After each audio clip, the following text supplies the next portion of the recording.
महाभारत के युद्ध पर राजा जन्मेजय ने वेदव्यास से सवाल किया कि क्या मेरे बुजुर्ग ऐसे थे कि वे मन के कहे लग गए और अपने कुल का नाश कर दिए आपस में लड़कर।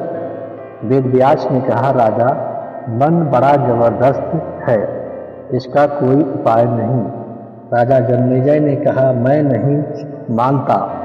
वेदव्यास ने कहा, अच्छा जा, आज से 3 महीने बाद तेरे पास एक सौदागर घोड़ा लेकर आएगा, उसे न खरीदना। अगर खरीद भी लो तो उस पर सवार न होना। अगर सवार भी हो जाओ तो पूर्व दिशा की ओर न जाना। अगर पूर्व दिशा की ओर चले गए जाओ तो वहाँ तुझे एक औरत मिलेगी, उसके साथ बात न करना। अगर बात कर भी लो तो उसे घर में न लाना। अगर घर में ले भी आओ तो उसके साथ शादी न करना। अगर शादी कर भी लो तो उसके कहे में न लगना। अच्छा जा, अब तुम इसका इलाज कर ले। 3 महीने के बाद एक सौदागर घोड़ा लेकर आया। ऐसा घोड़ा राजा ने कभी नहीं देखा था। अमीरों और वजीरों ने खूब तारीफ की कि महाराज खरीद लो, सवारी न करना। दूसरे राजा आकर देखेंगे अस्तबल की शोभा तो है। राजा ने वह घोड़ा खरीद लिया। कुछ दिनों के बाद सैसों ने तारीफ की कि साहिब, घोड़ा अच्छा है, जरा भी ऐब नहीं है, आपकी सवारी के लायक है। राजा ने सोचा कि अच्छा, सवार हो जाते हैं, पूर्व दिशा की ओर नहीं जाएंगे।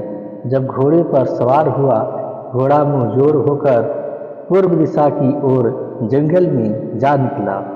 आगे एक जगह एक बड़ी खूबसूरत स्त्री बैठी रो रही थी। राजा ने घोड़े से उतरकर उससे रोने का कारण पूछा। कहने लगी, मेरे रिश्तेदार मुझसे बिछुड़ गए हैं। राजा ने कहा, मैं तो तुझे नहीं ले जाता। कहने लगी, यहाँ जंगल में मुझे शेर या रीछ खा जाएंगे, तुम्हें पाप लगेगा। अब राजा सोचता है कि अच्छा, घर ले चलते हैं, इसके साथ शादी नहीं करेंगे। जब घर ले आया, कुछ दिन बाद लोगों ने तारीफ की, बड़ी नेक है, बड़ी सुशील है, आपके लायक है। राजा ने शादी कर ली। वह स्त्री माया का जाल थी। कुछ दिन बीते तो कहने लगी, एक मामूली इंसान भी शादी करता है तो वह अपनी बिरादरी को दावत देता है। राजा ने पूछा, तू क्या चाहती है? कहने लगी, ऋषियों मुनियों नेक पुरुषों को बुलाओ और दावत करो। जिस वक्त सारे ऋषि मुनि आकर बैठ गए तो कहने लगी, मैं तुम्हारी अर्धांगिनी हूँ, मैं भी तुम्हारे साथ सेवा करूँगी। अब वे जंगल में रहने वाले बुजुर्ग खाना खिलाते खिलाते रानी कहने लगी, ये सब बदमाश हैं, मुझे बुरी नज़र से देख रहे हैं और मेरी ओर देखते हैं।